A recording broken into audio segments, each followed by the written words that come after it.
Bonjour. Aujourd'hui, je vous propose une introduction à l'étude de la pièce On ne badine pas avec l'amour d'Alfred de Musset, publiée en 1834. Pour vous aider dans cette lecture, je commencerai par une présentation de l'auteur et un rappel sur le contexte historique et le mouvement du romantisme. Ensuite, je ferai une synthèse globale au sujet de l'intrigue, des personnages et des enjeux de cette pièce particulière. Qui est Alfred de Musset?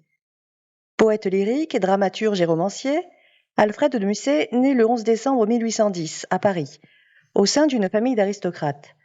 Après avoir étudié au lycée Henri IV, il poursuit en médecine, droit, peinture.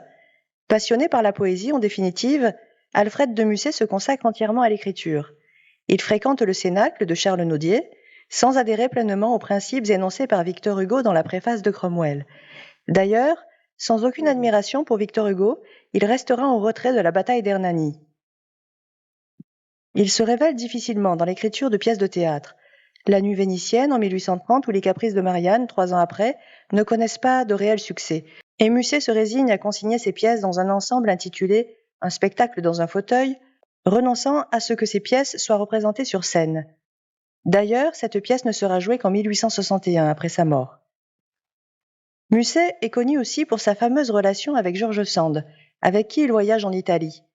Elle lui confie les manuscrits de Varchi qui lui permettront l'écriture du chef-d'œuvre romantique Lorenzaccio. Leur relation tumultueuse ne dure que 2 ans.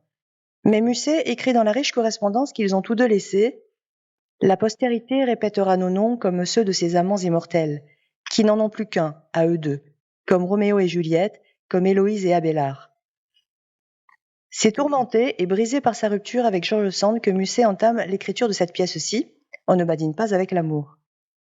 Un autre chef-d'œuvre écrit dans ce contexte malheureux, en 1836, et publié son roman d'inspiration autobiographique, La confession d'un enfant du siècle. À partir de 1838, Alfred de Musset est bibliothécaire du ministère de l'Intérieur. En 1845, il reçoit la Légion d'honneur, et en 1852, il est élu à l'Académie française.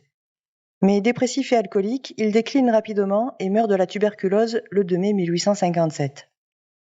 Alfred de Musset est un écrivain parfaitement romantique. C'est un dandy tourmenté, mondain et misanthrope à la fois. Fin analyste des sentiments et des passions, il est habité par les thèmes du double, de la trahison. Ses personnages sont déchirés entre la pureté et la débauche, épris d'absolu, idéalistes tragiquement déçus, lucides et pessimistes, ils expriment la souffrance profonde qui était la sienne. Dans l'œuvre de Musset, la légèreté côtoie la gravité, le grotesque s'allie au sublime, un humour subtil et un regard critique porté sur la société sont toujours présents. Qu'est-ce que le romantisme ? Le romantisme prend naissance progressivement dès les XVIIe et XVIIIe siècles en Angleterre. Romantique avait le sens de romanesque, en référence à des romans dont le pittoresque et la sentimentalité étaient affirmés. Les poètes lyriques tels que Macpherson, Shelley et Byron ont contribué à définir le romantisme à travers leurs évocations inspirant l'exaltation et la mélancolie. Les peintres Turner et Fuseli sont aussi des exemples représentatifs de ce mouvement émergent. Le mouvement se poursuit en Allemagne avec Goethe et Schiller, et c'est Madame de Staël, avec de l'Allemagne, qui introduira en 1813 les principes de ce mouvement en France.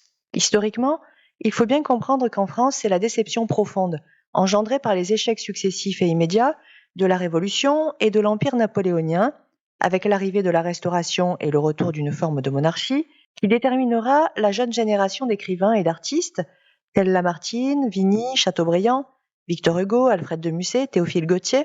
Réunis au sein du groupe du Cénacle dirigé par Charles Nodier, les romantiques se réunissent autour d'une sensibilité commune, même s'il existe 2 tendances divergentes.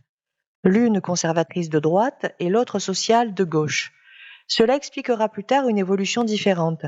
La tendance mystique d'influence anglaise, évoluant vers le symbolisme et le Parnasse d'un côté, et le romantisme social d'influence allemande, trouvant un prolongement vers le réalisme et le naturalisme de l'autre. Mais quelles en sont les caractéristiques ? Les romantiques sont portés vers l'expression exacerbée du moi, omniprésent dans la poésie lyrique. Rongés par la nostalgie et un mal de vivre profond, les jeunes romantiques pensent avoir tout vécu à 20 ans.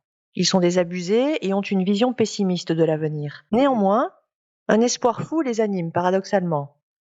Porteurs d'idéaux, en quête d'absolu, ils rêvent de changer le monde. Insatisfaits en raison de ce décalage existant entre le rêve et la réalité, ils se réfugient dans l'imagination, autrement plus riche, abondante et merveilleuse.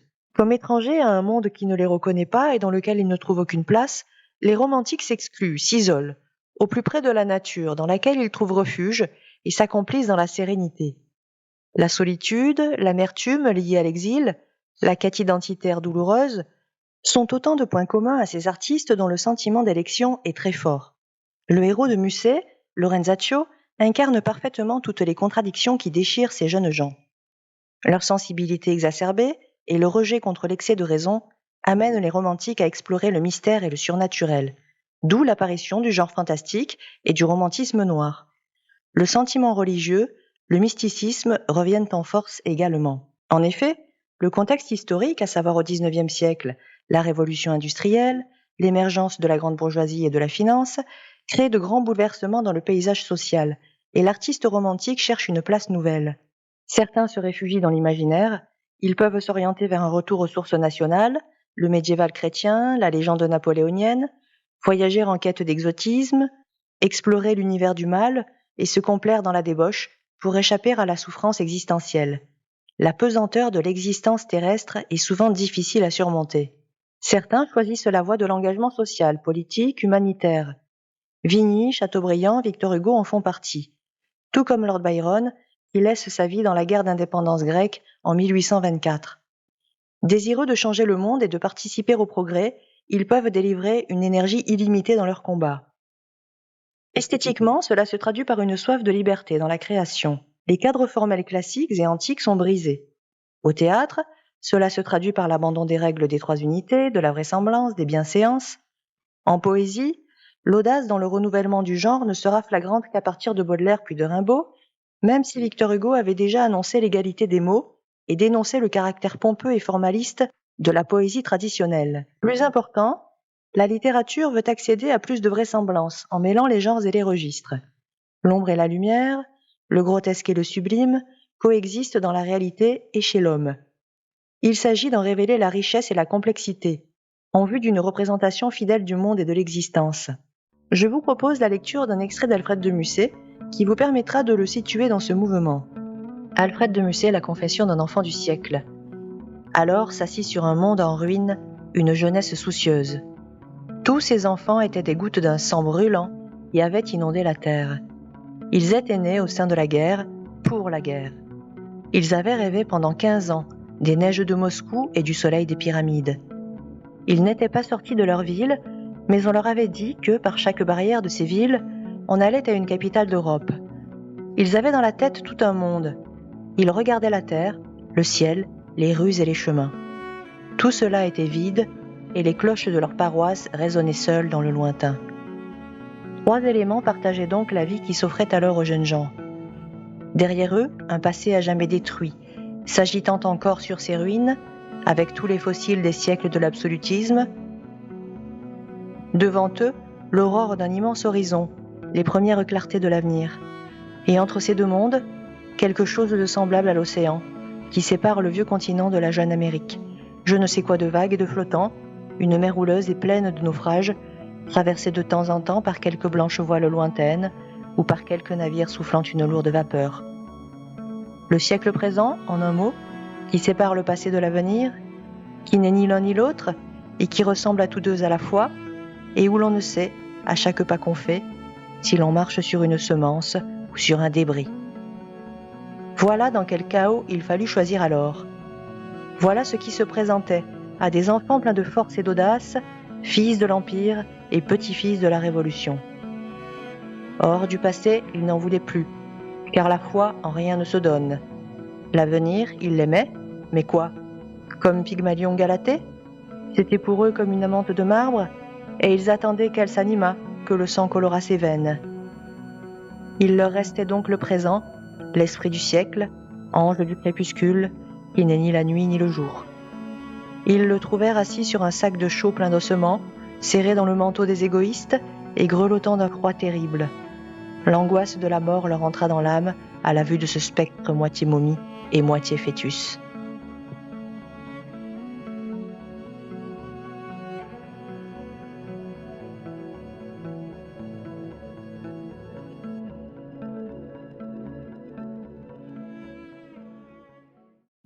Passons à la pièce. Camille et Perdican sont deux jeunes gens âgés respectivement de 18 et 21 ans. Ils se connaissent et s'aiment tendrement depuis l'enfance. Ils sont cousins et le baron, le père de Perdican, projette de les marier.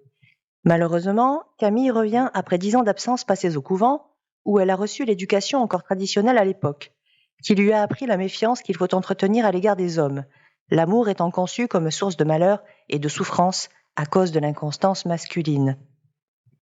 Convaincue que l'amour partagé avec Dieu est plus profond, pérenne et sécurisant, elle témoigne une grande froideur à l'égard de Perdican et préfère retourner au couvent.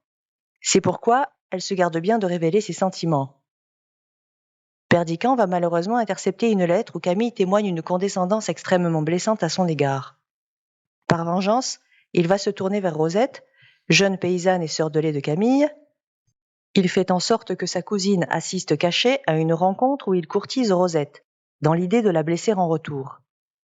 L'un et l'autre pêchent ainsi par orgueil et vont, sans le vouloir, causer une souffrance insurmontable chez Rosette, ainsi manipulée. En effet, contrainte par Camille, elle assiste ensuite en secret à la rencontre où les deux amants s'avouent leurs sentiments.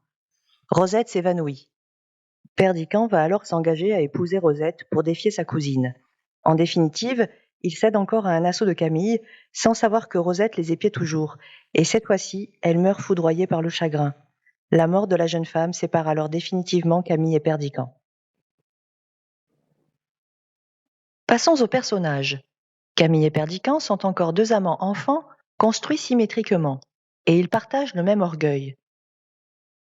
Perdican, aristocrate et fils du baron, c'est un jeune homme de 21 ans, venant d'achever un doctorat, libertin, être de passion, spontané et parfois désinvolte, il incarne la nature, l'enfance et la liberté. Camille, c'est la cousine de Perdican.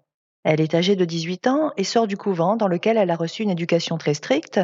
Soumise et ignorant tout de la vie, elle est tentée de se réfugier dans une vie de religieuse et de jurer fidélité à Dieu par sécurité. Elle se montre volontiers manipulatrice et violente. Animés tous deux d'un idéal inaccessible, ils apprennent tragiquement que leur conception du bonheur en amour est erronée.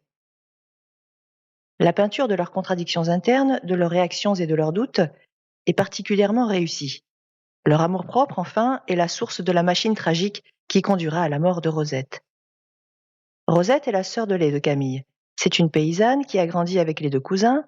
C'est le pendant de Camille, et elle représente ce que Camille serait devenue sans l'éducation calamiteuse qu'elle a reçue au couvent.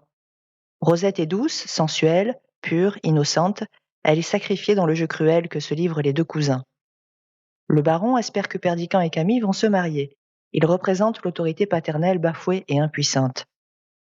Les personnages grotesques à présent. Maître Blasius. Gouverneur de Perdican, il aime le vin et la bonne chère, d'un niveau intellectuel faible. Maître Briden est curé, tout comme Blasius, c'est un ivrogne gourmand, idiot et égoïste. Dame Pluche, gouvernante de Camille, dévote, maigre et arrogante, elle est le pendant de Maître Blasius.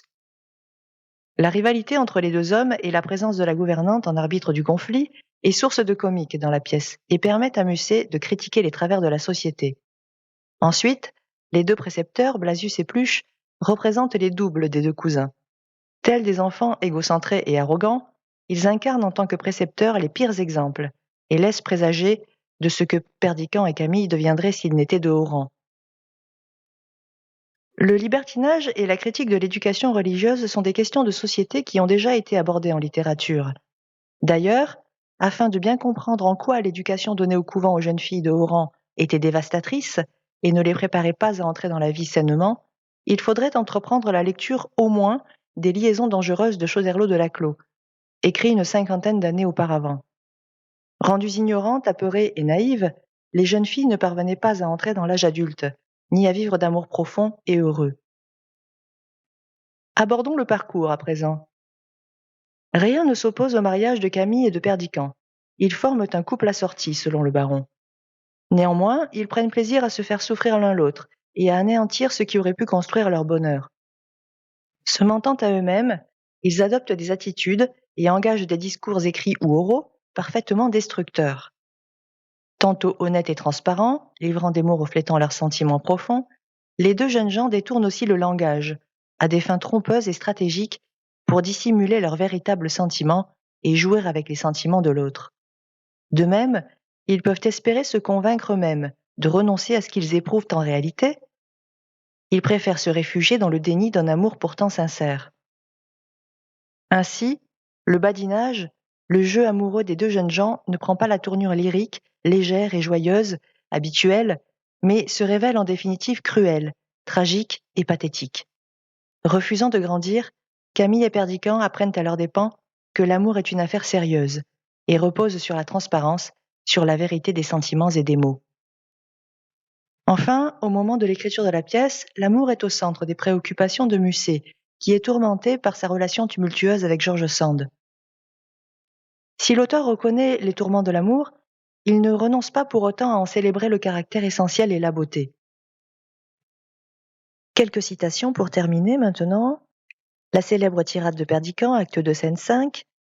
Tous les hommes sont menteurs, inconstants, faux, bavards, hypocrites, orgueilleux et lâches, méprisables et sensuels. Toutes les femmes sont perfides, artificieuses, vaniteuses, curieuses et dépravées. Le monde n'est qu'un égout sans fond, où les phoques les plus informes rampent et se tordent sur des montagnes de fange. Mais il y a au monde une chose sainte et sublime, c'est l'union de deux de ces êtres si imparfaits et si affreux. On est souvent trompé en amour, souvent blessé et souvent malheureux, mais on aime, et quand on est sur le bord de sa tombe, on se retourne pour regarder en arrière et on se dit « J'ai souffert souvent, je me suis trompé quelquefois, mais j'ai aimé. C'est moi qui ai vécu et non pas un être factice créé par mon orgueil et mon ennui. » Au sujet de la pièce commence comme une farce, se poursuit comme un marivaudage, devient sérieuse dans le grand duo central et se termine en tragédie. Jeanne Berne.